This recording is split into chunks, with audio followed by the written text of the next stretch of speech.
Olá, este é o programa Face do Poder do canal Hoje News e eu sou Wilson Silvestre, editor de conteúdo editorial do grupo Hoje.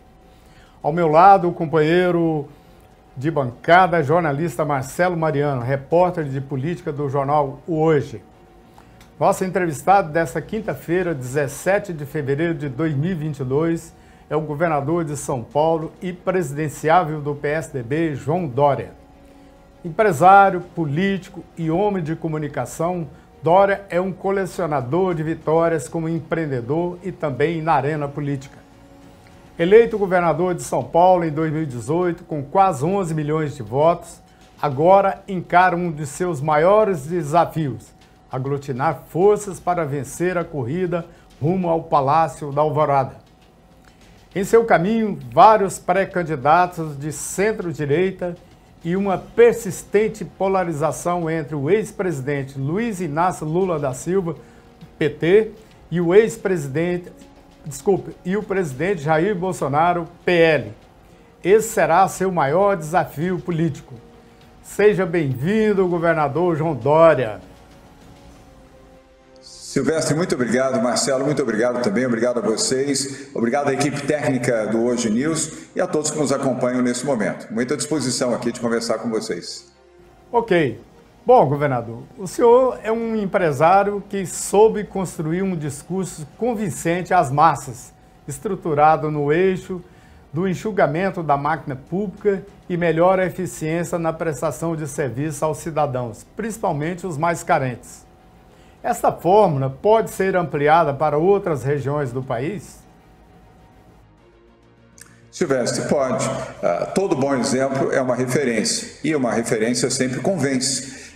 Quando você se apresenta a alguém e você tem um bom currículo, um bom histórico, essa pessoa confia em você e por essa confiança ela dedica a você amizade, trabalho, comando, direcionamento, e é o que eu desejo que isso possa acontecer nas eleições presidenciais. Nós temos feito aqui uma gestão muito inovadora, muito transformadora em São Paulo e até os adversários mais duros aqui, Silvestre, reconhecem isso. Criticam, olha, calça justa, é coxinha, ele é chato, ele exige que tudo seja muito bem feito, muito correto, dentro do prazo. Bem, mas ele faz um bom governo. Eu tenho que reconhecer que o governo Dória em São Paulo é um governo eficiente, um governo honesto também, porque hoje em dia não deveria ser necessário você falar isso, mas um governo que administra 286 bilhões de reais, que é o valor do orçamento de São Paulo, aqui nós não temos nenhuma denúncia, nenhum escândalo, nenhuma investigação, não há corrupção, um governo honesto e transparente, e que lutou pela vacina. Trouxemos a vacina para o Brasil, com isso antecipamos o período da vacina, o tempo da vacina, 110 milhões de doses, Silvestre, da vacina do Butantan, foram para os braços de brasileiros em todo o país, inclusive aí em Goiás. E agora, boa notícia, Marcelo, amanhã o Ministério da Saúde recebe 10 milhões de doses da vacina do Butantan para vacinar o braço das crianças de 6 a 11 anos, complementando assim a necessidade vacinal. O Ministério da Saúde não tinha esses 10 milhões de doses para completar as 20 milhões que possuíam, agora tem e vão poder vacinar crianças em todo o Brasil. Então, isso nos traz alegria, traz felicidade, Silvestre, porque é o trabalho, a dedicação, com calça apertada ou sem calça apertada, mas o que vale é o trabalho, é o que resulta desse trabalho. E aqui nós temos muito orgulho de estarmos fazendo um trabalho não só para os brasileiros que vivem aqui em São Paulo, mas para os brasileiros de todo o país. E o melhor exemplo é a vacina. Ok. Bom, governador, o senhor é tido como um homem determinado e obstinado na busca de objetivos políticos. Foi assim quando se candidatou a prefeito de São Paulo e venceu a disputa, contrariando todas as pesquisas que o apontavam em outra direção. Para o governador também contrariou os prognósticos desfavoráveis. E agora, é possível repetir a mesma fórmula vitoriosa na corrida presidencial? Silvestre, espero que sim. Eu sou realmente muito determinado. Aprendi a ser durante a vida. Quando você sofre durante a sua existência, você aprende que o valor do sofrimento é um grande ensino para você. E aprende também que só há uma forma de você superar fases duras, difíceis de uma vida, que é trabalho, dedicação, perseverança. evidentemente com honestidade, mas com muita determinação.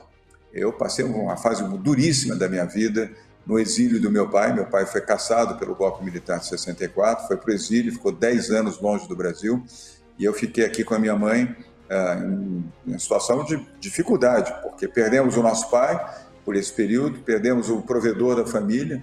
Aquela década de 60, as mulheres não trabalhavam, poucas mulheres trabalhavam, aliás. E minha mãe tinha sido educada para ser mãe, ser dona de casa, ser uma boa esposa. Então passamos uma fase duríssima, 8 anos da nossa vida com dificuldade para comprar alimento. Nós não tínhamos dinheiro para comprar carne, não tinha dinheiro para comprar salsicha. Nossa alimentação era arroz, ovo, feijão, e quando poderia, uma vez ou outra, quando podia ter feijão. E eu só comia carne quando ia à casa de algum amigo dos velhos tempos, onde eu via um pedaço de carne, eu ficava contido, mas comia aquilo com uma vontade que você não faz ideia, porque na minha casa não tinha, minha mãe não tinha dinheiro para comprar carne, não tinha dinheiro para pagar a luz, Silvestre. Nós vivíamos à luz de velas em casa por longos períodos, até que minha mãe conseguisse um dinheirinho para pagar a conta de luz. Então, quem vive dificuldade aprende a importância de ser determinado e de buscar os seus resultados. Foi isso que eu fiz durante a minha vida, começando como office boy aos 13 anos de idade, estudando à noite numa escola pública aqui em São Paulo. Depois me tornei mais profissional, fui graduando, comecei numa agência de publicidade, depois de office boy fui assistente, de assistente fui contato fui gerente, aí fui graduando até me tornar empresário, e depois de empresário, felizmente bem sucedido, resolvi me dedicar à vida pública nos últimos 6 anos. Eu tenho 6 anos de vida pública, Marcelo, portanto, sou tão recente na vida pública como você no seu tempo de vida, que é um jovem, um menino, ao lado do Silvestre, que é menino também, mas são 6 anos onde eu tive a oportunidade, Silvestre, de ganhar 2 eleições dificílimas. São Paulo é o maior colégio eleitoral do país, a cidade de São Paulo, o maior colégio eleitoral urbano do país, metropolitano, é São Paulo. Eu era o franco favorito a perder, e não tinha nenhum favoritismo, nem o mais distante, o mais leve. Primeira pesquisa feita, Silvestre, 8 meses antes da eleição, tinha 1%. 1%. Nada mais desmotivador do que você começar uma campanha com 1%. E o campeão naquela época tinha 38%, o segundo tinha 24%, o terceiro 17%, o quarto 12%, o quinto tinha 6%. E eu estava lá embaixo, eu era o 11º com 1%. Fiz uma grande campanha, vencemos no primeiro turno com 53% dos votos. Vencemos o PT aqui. Foi uma vitória fácil. Vencemos Fernando Haddad, que era prefeito de São Paulo, candidato à reeleição. Lula não estava preso e fazia campanha aqui para o Fernando Haddad. Dilma era presidente da República, do PT, e operava e ajudava aqui o máximo possível a Prefeitura de São Paulo. Mesmo assim, vencemos e vencemos no primeiro turno. 2018, Marcelo, mesma história.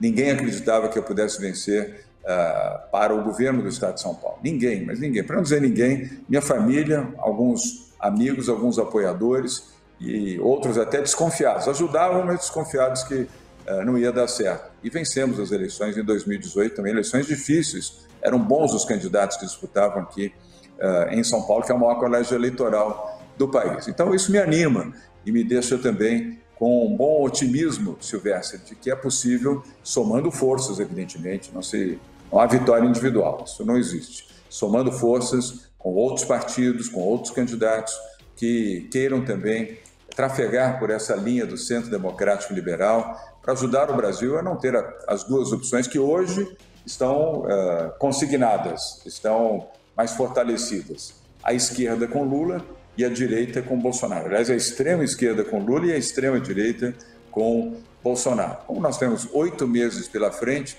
8 meses na política é uma eternidade.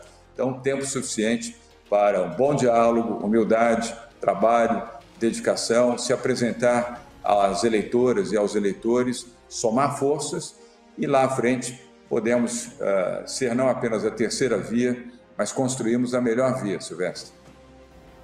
Governador, a chamada terceira via está com dificuldade para decolar nas pesquisas.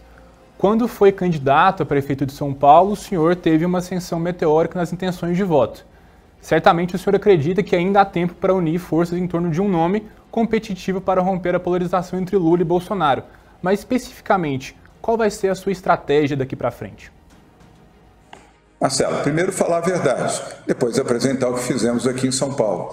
A população brasileira, nessa eleição de outubro de 2022, não vai querer fazer teste. Olha o que aconteceu com o último teste de 2018 com o presidente Bolsonaro. Não foi um teste de bom resultado. Eu nem vou aqui ficar fazendo críticas ao governo Bolsonaro, mas vamos contabilizar que nós temos 639 mil mortos pela Covid-19 e a pobreza dobrou de tamanho no Brasil. Nós tínhamos 15 milhões, Marcelo, de pessoas em situação de pobreza e extrema pobreza. Hoje temos 30 milhões de pessoas. Muitas passam fome, têm dificuldade para comer.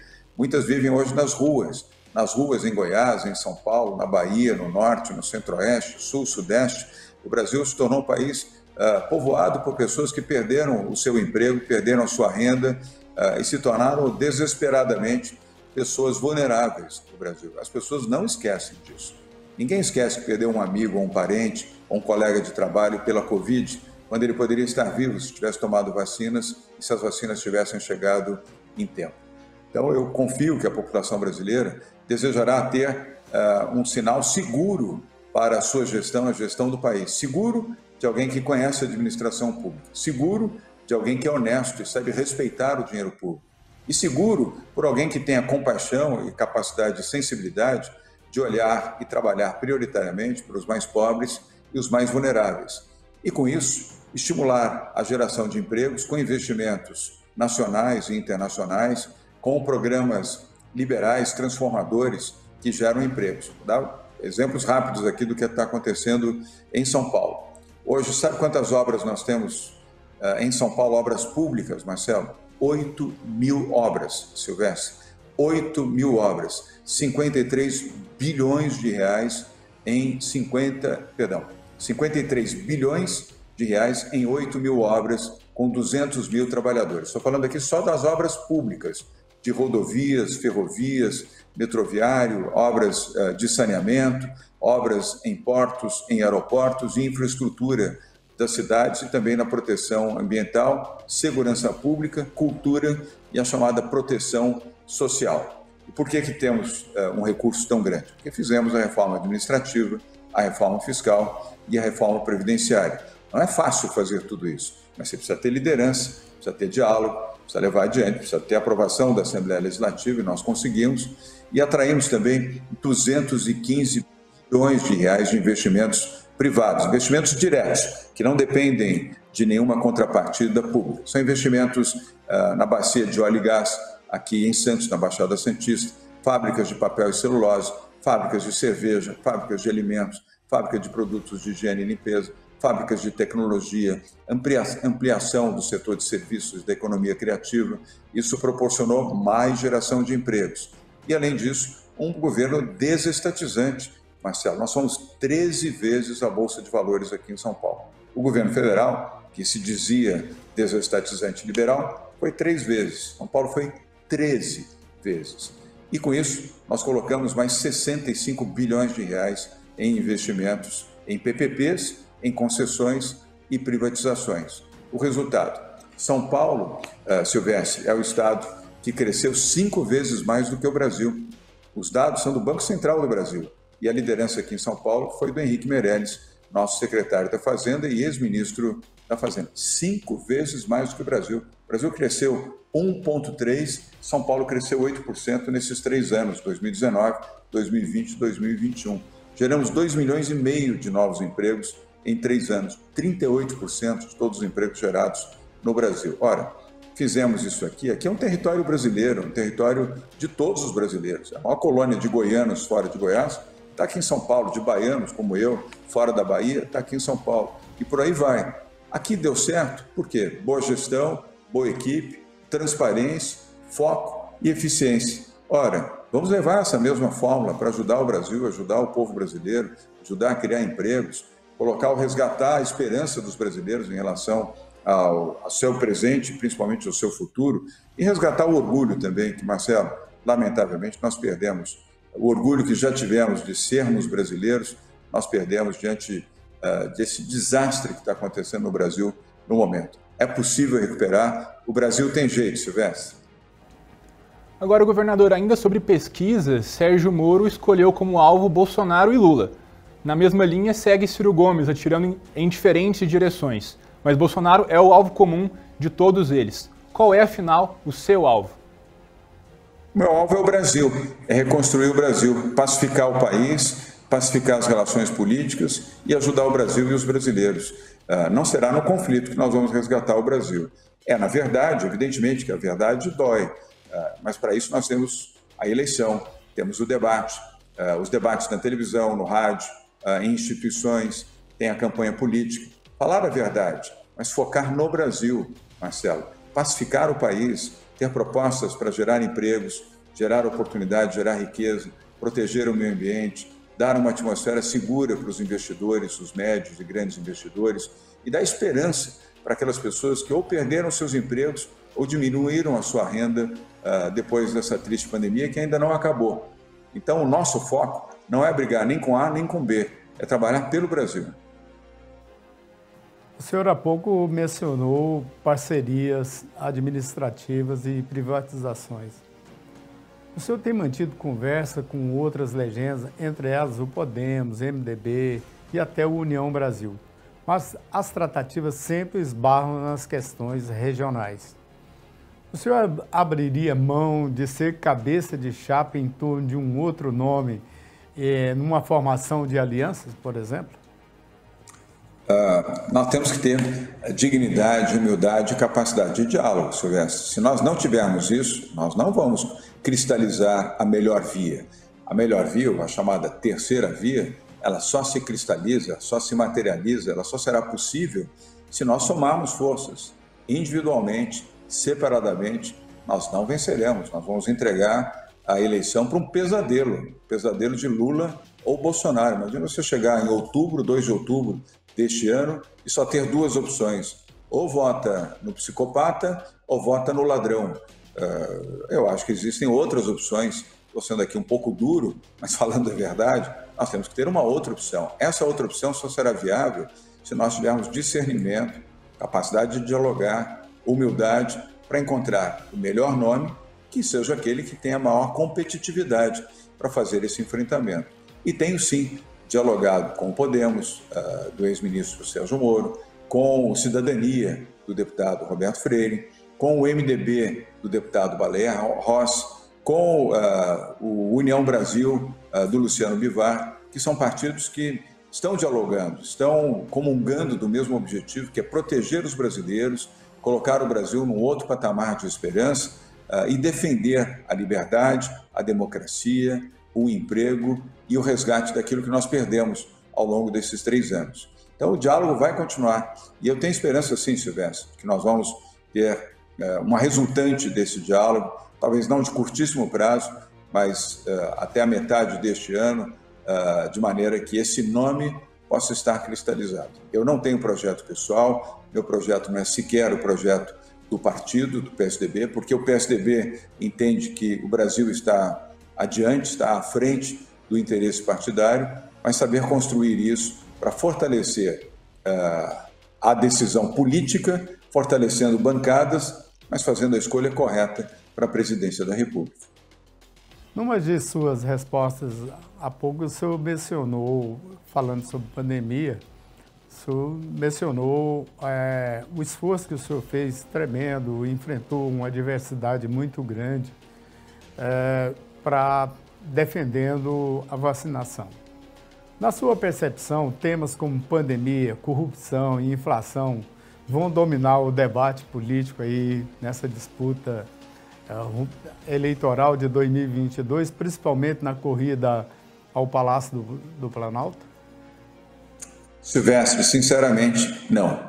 O que vai dominar o debate é o combate à fome e a geração de emprego. Esses serão os 2 pontos primordiais da população. O Brasil se tornou um país mais pobre ao longo desses 3 anos de governo Bolsonaro. Um país mais triste, com 639 mil mortes, e um país mais desesperançoso, dado as circunstâncias de uma inflação que corrói o seu salário, o salário do Marcelo, o salário dos operadores que estão aí trabalhando para que o nosso som, o nosso áudio possa chegar a milhões de pessoas que nos assistem nesse momento. As milhões de pessoas que nos assistem nesse momento também não conseguem mais comprar no supermercado o que compravam 3 anos atrás. Muitas não têm nem o que comprar, porque não tem mais renda nenhuma. Então, esse será o tema predominante e principal. E, lateralmente, o tema da saúde, da corrupção, da proteção ambiental serão debatidos também. Mas o tema central do Brasil será emprego, renda e combate à fome. Senador, o PSDB mostra que está dividido e tem um grupo que deseja acompanhar o PT e outras legendas. O que o senhor fará para tentar estancar essa possível diáspora? Marcelo, o PSDB é um grande partido. Eu estou há 21 anos no PSDB. Uma das vantagens do PSDB é um partido sem dono. E todo partido sem dono, você tem cabeças pensantes, cabeças que não são iguais. Aliás, isso é democracia. Só na democracia você não tem igualdade, você tem diversidade, pluralidade. Bem ou mal, esse é o melhor sistema que existe no mundo. Você só tem opiniões iguais e absolutas, onde você tem um dono, ou um ditador, que é dono de um país, e, portanto, ele rege a política do país e amordaça ou elimina os seus adversários, ou um partido que tem um dono, só um fala, só um manda e todos obedecem. Não é o caso do PSDB.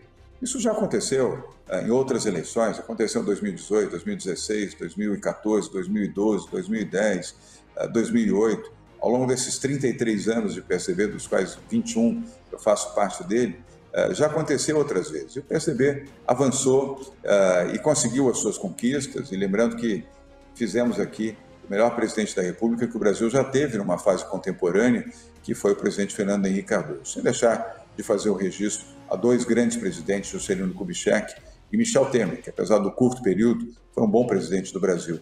Mas veja a experiência de 8 anos do presidente FHC. Ajudou a mudar o Brasil, a ter uma nova concepção da visão social, do acolhimento aos mais pobres, da geração de renda, de dar orgulho ao Brasil para um presidente que fosse representando corretamente o seu país e o seu povo, alguém que conseguiu dominar a inflação, que fez o teto de gastos, a escala de responsabilidade fiscal, que colocou o Brasil novamente no mapa internacional. Portanto, há perspectiva, sim, do Brasil mudar e com o PSDB oferecendo essa contribuição, ao lado de outros partidos. É importante registrar isso, Marcelo. Nós só vamos encontrar soluções que permitam aos brasileiros terem esperança se soubermos somar forças. Isoladamente, conforme eu já mencionei, nós não alcançaremos esse resultado. Bom, uma pena, chegamos ao final de nossa conversa. Muito grato, governador, mais uma vez, pela sua companhia no programa Face do Poder do Hoje News. Muito obrigado, governador João Dória. Marcelo, muito obrigado. Silvestre, muito obrigado. Contem comigo. Outras vezes, certamente, poderemos ter chance de conversar aqui com vocês, com seus telespectadores, seus ouvintes, seus internautas. Um grande abraço ao estado de Goiás, um estado trabalhador, de gente trabalhadora. Eu me dou muito bem em Goiás, eu gosto de Goiás. Se me permitirem, mandar um abraço aqui para o meu amigo Marconi Perillo, um homem por quem eu tenho um enorme respeito, uma biografia limpa, transformadora, realizadora no estado de Goiás. Eu não quero com isso deixar de homenagear ou reconhecer o valor de grandes goianos, de pessoas que ajudaram a fazer desse estado a potência que ele é. Mas eu devo reconhecer que o trabalho ao longo de longos anos como governador desse estado contribuíram muito para que Goiás pudesse chegar até onde chegou. Mas quero deixar também o meu abraço ao governador Ronaldo Caiado, com quem eu mantenho uma boa relação, meu colega de governo, com quem tenho fluidez de relação e respeito também, e tantos outros que, estando ou não na política, ajudam a fazer de Goiás um estado de grande respeito. Portanto, obrigado a vocês, obrigado pela oportunidade. Breve estaremos juntos. Fiquem bem, fiquem protegidos. Fiquem com Deus. Um abraço.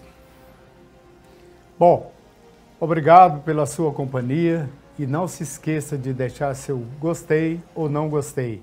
Sua participação é muito importante para o Hoje News. Nos acompanhe também no Facebook e no Instagram. Até a próxima.